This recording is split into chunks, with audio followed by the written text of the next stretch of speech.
kọjú sí lẹ́ẹ̀márùn lójúmọ́ tẹ bá tún débẹ̀ ẹ máa lọ yí ká ẹ máa lọ la bọ̀ nílẹ̀ Yorùbá nǹkan tẹ bá ń ṣe ń dìlé yín ẹ lè ṣe ojúbọ bíyá nǹkan tẹ bá ń ṣe ní ọ̀dọ̀ tí ẹ̀yin lẹ ní fúnra yín àṣà àti ṣe yín nìyẹn bọ̀ eléyìí ọ̀dọ̀ tí wọn ló wà ìbẹ̀rẹ̀ òkúta yẹn wà ẹ máa lọ yí ká tẹ bá dẹ̀ wà ń lu yẹn máa kọjú sí lẹ́ẹ̀márùn ẹ ń bọ́ ni so ẹ jẹ́ ká kà fún yín tí Muhammadu tó dáyé ni wọ́n ti ń bọ òkúta yẹn ẹ dẹ̀ yìí ń bọ́ dé ní so ẹ jẹ́ ká kà now fún ṣé ẹ rí òkúta yẹn ẹ rí wípé lójú tí wọ́n fi èdìdì bò yín lójú ni ẹ̀yin ò mọ̀ wípé òkúta yẹn lẹ ń forí balẹ̀ fún wọ́n sọ fún yín pé Ọlọ́run irọ́ o Ọlọ́run ò sí ń Káàbà o ère ló wà ń bẹ̀ o ẹ máa wá gbọ́ òkúta yẹn ni mo gbé sójú screen yìí mo béèrè wípé ṣé wọ́n ti ń sin òkúta yìí kí Islam tó bẹ̀rẹ̀ ó wá ní yes.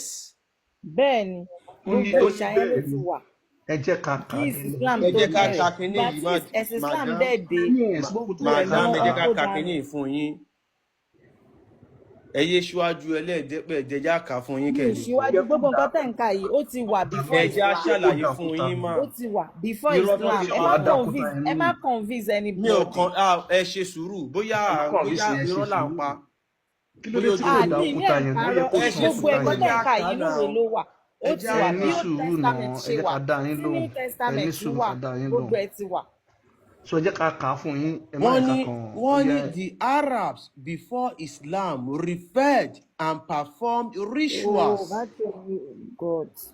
wọ́n ní àwọn Arabu tó tó di pé Islam bẹ̀rẹ̀ wọ́n máa ń ṣe ètùtù including sacrifices at the ẹbọ Kaaba ńlá kàǹkà ẹbọ kàǹkà tí ń ka igun láyà and around the sacred stones like the Hajarat or the Aswad.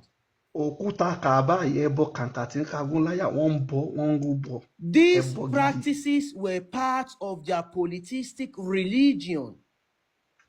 ṣé ẹ gbọ́ wọ́n ní eléyìí nípa òkúta bíbọ yìí ó ti wà nígbà tí wọ́n ń ṣe ẹbọ tí Islam ò tí ì bẹ̀rẹ̀. Centered on various deities and spirits. tó jẹ́ pé àwọn ẹ̀mí burúkú ẹ̀mí òfò ẹ̀mí àdánù ló wà nínú òkúta dúdú tí wọ́n ń yíká tí wọ́n dẹ̀ ń bọ. And involved pilgrimages and offerings to these holy sites. ṣé ẹ gbọ́ tẹ́ ẹ dẹ̀ máa rìnrìn àjò yẹn hajj ẹ dẹ̀ máa pa ẹran fún òkúta yẹn tẹ́ bá ti ṣe wọ́n dẹ̀ yìí ṣe léèní báwo ló ṣe wá jẹ́. Màmá nǹkan tá à ń sọ fún yín ni wípé òkúta tí wọ́n ń sìn lánàá tẹ́yìn náà gbà pé wọ́n ń sìn lánàá tí wọ́n parọ́ fún yín pé wọ́n destroy irọ́ ni òkúta yẹn sì wà ń bẹ Hajaratul Aswad wà ń bẹ ẹ ṣì ń lọ tàwáàfù ẹ ń lọ hajj ẹ lọ ń pọn ọlá so gbogbo nǹkan tẹ́yìn ṣe lénìí wọ́n ti ń ṣe lánàá ẹbọ ni wọ́n ti lọ asáré gbé wọn débẹ̀ kó ń pẹ́ wa ìṣẹ́jú méjì ni ní iná ṣe wá rí àwa tá a bá tún wá fẹ́ gbá wọn lẹ́ta tó ń já wọn tán gbé kí ní ìyẹn sílé làákàyè wọ́n tún máa bá wa jà ni. àwọn tó ń ṣe àwọn ẹ gẹ́sì náà pé hold on ẹ máa ń bá wèrè sọ̀rọ̀ wèrè ó máa ń sọ̀rọ̀ lẹ́ẹ̀kan náà àdó ògbà wèrè ògùn náà máa ń lò. ms oyè sáré gbé sókè ẹ fast kalẹ̀ sọ nípa ṣe ìdí àná. 4376 narrated by Abu Raja. We used to worship stones. Àwọn Muslim máa ń sin òkúta. And when we found a better stone than the first one, tó bá rí òkúta mi tó dájú di tẹ́lẹ̀ lọ. we will throw the first one away and take the later.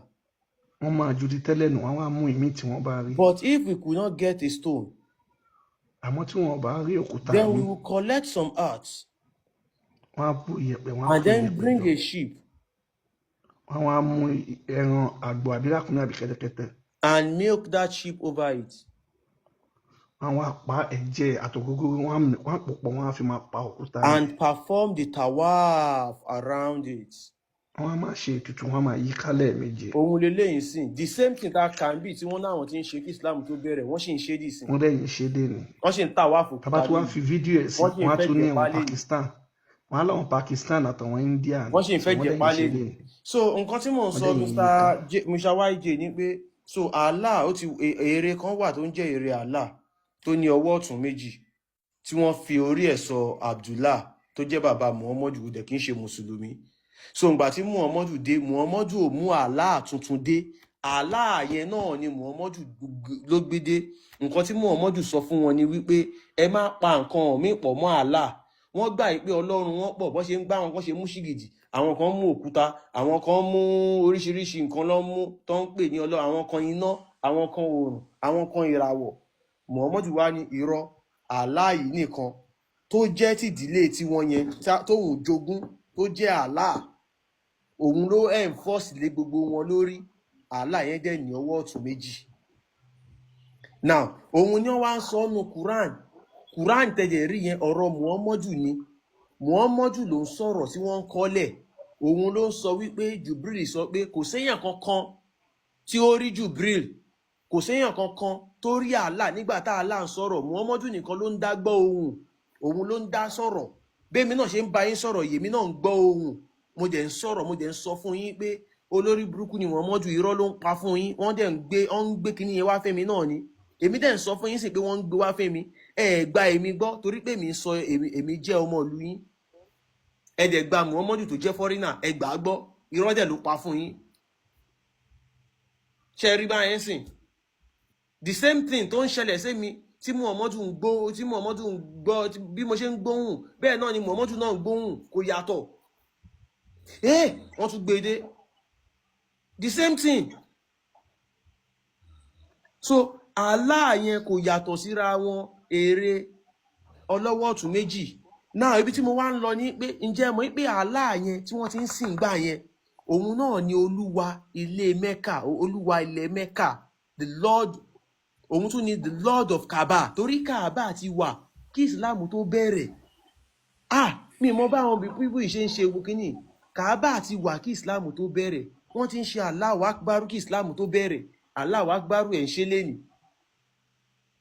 Kaaba yẹn wọn change ẹ̀. Olúwa ilé Kaaba tẹ́ bá lọ wo Suratu Quraysh, líláfi Qurayshi, ó ní ẹ̀yin ará Qurayshi ẹ máa jọ́sìn fún Allah olúwa ilé Kaaba yìí. Mi ìmọ̀jọ́ tí Mr. YJ mi ìmọ̀jọ́ tán di ará Qurayshi. Ṣé ẹ tán mọ́ Qurayshi ni ẹ̀yin ọmọ Yorùbá? Ẹ jẹ́ ká jí.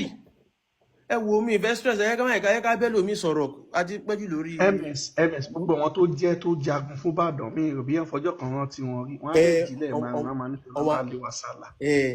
Àwọn bàbá wa tó jagun tí wọ́n jẹ́ ká dẹrù Fúlàní lẹ́nu. Tó jagun fún wọn Ìbàdàn, mi ò bí ẹ fọjọ́ kan rántí wọn kọ́ tiẹ̀ ni wọ́n fẹ́ celebrate wọn. But Muhammadu wọ́n ṣe mọ̀lúdì náà bí o fún oríṣiríṣi. So ms ka Sàyí Buhari 48 yẹn, ẹsẹ̀ pàǹpà ẹsẹ̀ àlá.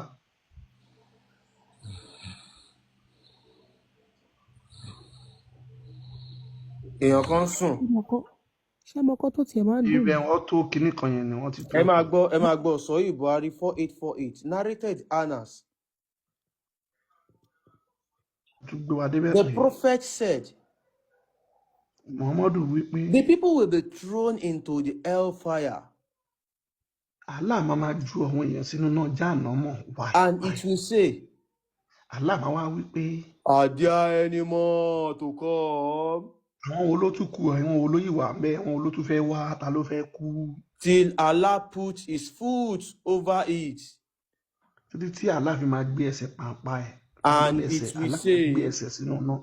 Allah máa wípé, kàtí.